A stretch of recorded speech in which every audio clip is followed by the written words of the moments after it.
Bismillahirrahmanirrahim.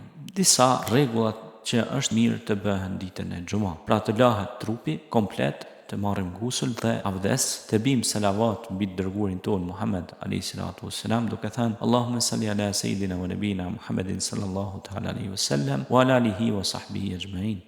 Pastaj preferohet që të lexohet surja El-Kahf. Alhamdulillahi alladhi anzala ala abdihi al-kitaba wa lam yaj'al lahu 'iwaja. Falënderimi takon Allahut që ja shpalli robit të vet librin, ja shpalli të sakt, pra pa kundërthanje, pa kundërshtime.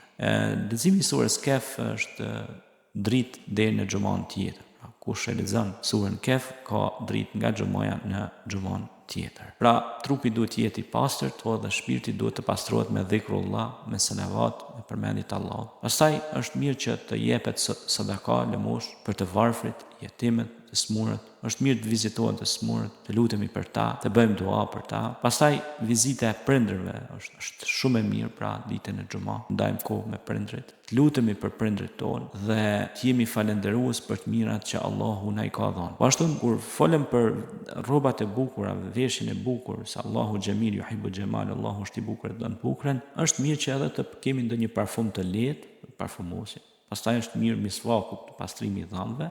Është mirë pra që të jemi shumë të kujdesshëm para se të shkojmë me fal namazin e xumës, sepse jeni duke shkuar në takim me krijuesin tuaj. Pra jeni duke u fal, pra jeni duke u fal kujt? Allahu te bareke ve taala amma yushrikun. Dita e xumës është festë për çdo besimtar, andaj kjo duhet të përjetohet jo vetëm fizikisht, por edhe shpirtërisht. Pra duhet të përjetohet edhe në aspektin spiritual e jo vetëm në atë fizikor. Pra nuk duhet të jetë thjesht ajo lamja, dukja jashtme, pastërtia jashtme, por duhet të thellohemi edhe në pastërtinë e brendshme.